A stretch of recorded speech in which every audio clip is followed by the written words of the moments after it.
Next हम लोग बात करेंगे कैरेक्टरिस्टिक्स ऑफ केमिकल रिएक्शन, यानी क्या गुण होता है।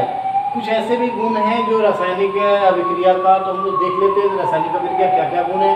तो there are many characteristics of the chemical reaction are given below. बहुत सारे गुण होते हैं जिसको नीचे दिया जा रहा है लाइन बाय लाइन। सबसे पहला चीज हम देखते हैं कि इवोल्यूशन ऑफ गैस। जब हम कोई भी रिएक्शन करते हैं तो रिएक्शन जब होता है तो हम बहुत ऑब्जर्व करते हैं उसके प्रॉपर्टीज के बारे में, जिसमें हमने फर्स्ट प्रॉपर्टी जो क्या है इवोल्यूशन ऑफ गैस को देखना है। तो इसको हम लोग देख लेते हैं होता क्या है, ये कैसे होता है। The chemical reaction in which gas is evolve, that reaction is called evolution of gas. तो गैस इवॉल्व होना चाहिए, यानी गैस का फॉर्मेशन होना चाहिए केमिकल रिएक्शन में। तो हम लोग बात करते हैं एग्जाम्पल के तौर पर, जैसे मेटल का हमने एग्जाम्पल लिया हुआ है, जैसे जिंक जब एसिड के साथ रिएक्ट करेगा, जिंक जब कंसंट्रेटेड एसिड यानी कहने का मतलब है स्ट्रॉन्ग एसिड के साथ जब रिएक्ट करेगा, जैसे में जिंक है हाइड्रोक्लोरिक एसिड के, सल्फ्यूरिक के, नाइट्रिक एसिड, तो इन सभी के साथ जब रिएक्ट, यानी जिंक जब हाइड्रोक्लोरिक एसिड के साथ रिएक्ट करेगा तो जिंक जो है वो आपका क्या है, zinc highly reactive then hydrogen. So hydrogen is displace bye Zn, तो हाइड्रोजन आपका डिस्प्लेस होकर बाहर निकल गया गैस के फॉर्म में। अब बच गया क्या आपका Zn और Cl। तो Zn और Cl के दौर में हम लोग देखते हैं कि Zn प्लस Cl, अब इसका वैलेंसी क्लोरीन का 1, Zn का 2, क्रॉस मल्टीप्लिकेशन करते हैं तो Zn और Cl 2, तो ये बना लिया आपका Zn Cl2। अब हमें इसमें नीड से बैलेंस करने की, तो देख लेते हैं Zn 1 है, Zn 1 है, Cl2 यहाँ पर है, यहाँ पर Cl1 है, तो इसको 2 कर देते हैं हम। तो ऑलरेडी आपका H2 हो गया, Cl भी 2 हो गया, H ऑलरेडी 2 है और Cl2 हो गया, ये बैलेंस हो गया।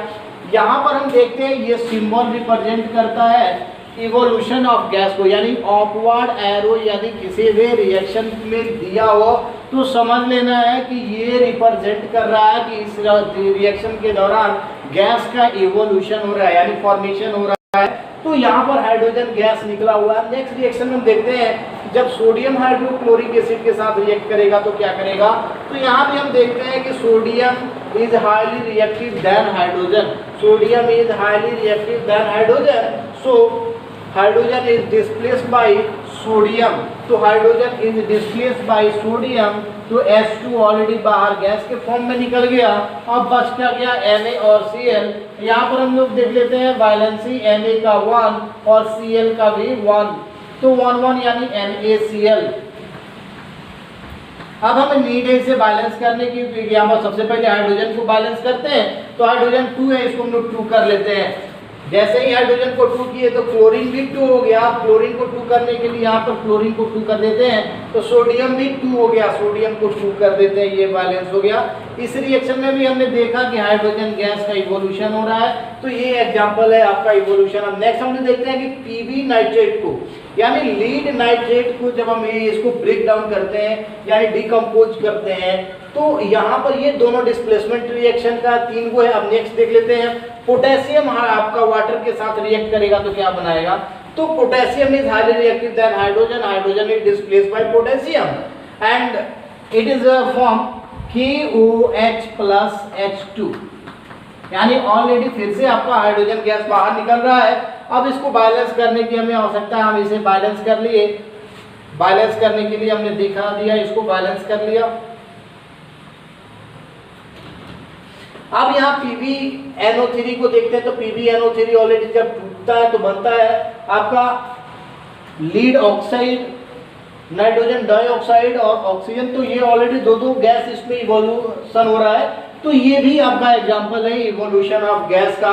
फिर नीचे हम बात करते हैं CaCO3, ये भी डिकम्पोजिशन रिएक्शन का एग्जांपल है।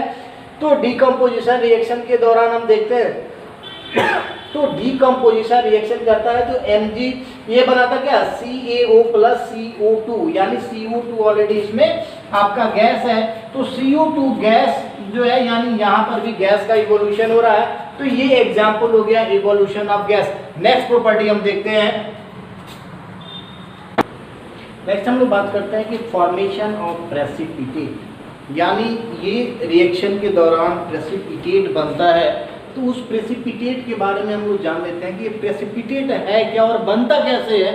इस चीज़ को सबसे पहले क्लियर कर लेते हैं कि होता क्या है। देखिए, हम सभी लोग जानते हैं, जैसे हमने क्लास 9 में सॉल्यूशंस के बारे में पढ़ा था, तो सॉल्यूशन को थोड़ा सा हम लोग समझ लेते हैं कि किस प्रकार के सॉल्यूशन, यानी वैसे सॉल्यूशन जो एक्वस में हो तो केमिकल सब्सटेंस एक्वस में होगा, जब उन दोनों को आपस में मिलाएंगे तो उस कंडीशन में कब क्या बनाएगा ये देखते हैं। व्हेन टू एक्वस सॉल्यूशन, जब दो एक्वस सॉल्यूशन को मिक्स करेंगे तो उसमें आपका सॉलिड बाहर निकलेगा सेपरेटेड फ्रॉम द सॉल्यूशन।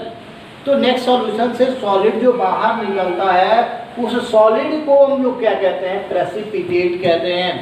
तो प्रेसिपिटेट यानी जिस रिएक्शन के दौरान प्रेसिपिटेट बनता है उस रिएक्शन को हम लोग बोलते हैं precipitation reaction. And the chemical reaction in which precipitate is formed, that reaction is called precipitation reaction. अब इस चीज को देखना गया कि एक्वस कैसे होगा। ये जब हमने कहा कि एक्वस वो ना ही सॉलिड हो और ना ही लिक्विड हो, दोनों का मिक्सचर हो, ना सॉलिड और ना ही लिक्विड, दोनों का मिक्सचर हो, तो उस चीज को हम लोग बोलते क्या है, एक्वस। तो बात कर लेते हैं, एग्जांपल से समझते हैं हम लोग। जैसे सोडियम सल्फेट, तो सोडियम मेटल है, सल्फेट अनदर है, तो दोनों का मिक्सचर है, तो सोडियम सल्फेट एक्वस है। अब ये दूसरे जो बात करते हैं कि BaCl2 यानी बैरियम क्लोराइड, तो बैरियम क्लोराइड भी आपका एक्वस है। तो जब दो एक्वस आपस में मिलते हैं और केमिकली कंबाइन करते हैं तो इसमें होता क्या है कि आयन का इंटरचेंज हो जाता है, यानी ये डबल डिस्प्लेसमेंट रिएक्शन में आता है। तो आयन का इंटरचेंज होता है, तो आयन का इंटरचेंज करने का मतलब हम यहाँ पर देख लेते हैं कि Na2SO4 में SO4 है और इधर Cl2 है, तो Cl2 Na के साथ चला आएगा और SO4 Ba के साथ चला जाता है, तो बनाता है BaSO4 प्लस NaCl। तो NaCl आपका एक्वस है और BaSO4 सॉलिड हो जाता है और यही सॉलिड रिएक्शन के दौरान बाहर निकलता है, जिसे हम लोग PPT से भी लिख सकते हैं प्रेसिपिटेट, या इसे हम लोग डाउनवर्ड एरो के साथ रिप्रेजेंट करते हैं, जो यहाँ पर ऑलरेडी रिप्रेजेंट किया हुआ है। BaSO4 जो है प्रेसिपिटेट है, ये सॉलिड के रूप में फॉर्म किया हुआ है और NaCl एक्वस है और इस रिएक्शन को हम लोग बोलते क्या है, आपका प्रेसिपिटेशन रिएक्शन। नेक्स्ट एग्जांपल देखते हैं हम लोग। AgNO3 सिल्वर नाइट्रेट रिएक्ट कर रहा है आपका सोडियम क्लोराइड के साथ, तो सिल्वर नाइट्रेट ऑलरेडी एक्वस है, NaCl भी एक्वस है, तो दो एक्वस आपस में मिलकर आयन का इंटरचेंज करके बनाते हैं AgCl प्लस NaNO3। तो AgCl जो है यानी सिल्वर क्लोराइड, तो सिल्वर क्लोराइड PPT यानी फॉर्मेशन ऑफ प्रेसिपिटेट है, जो डाउनवर्ड एरो से रिप्रेजेंट किया हुआ है और NaNO3 एक्वस के फॉर्म में प्राप्त होगा। नेक्स्ट एग्जांपल हम देखते हैं कि लीड नाइट्रेट आपका PbNO3 का होल 2 जब रिएक्ट करेगा ये पोटेशियम आयोडाइड के साथ, तो दोनों को दोनों एक्वस है, लीड नाइट्रेट या पोटेशियम आयोडाइड दोनों के दोनों एक्वस हैं, दोनों के आयन से इंटरचेंज करके और बनाते हैं PbI2 lead iodide plus potassium nitrate.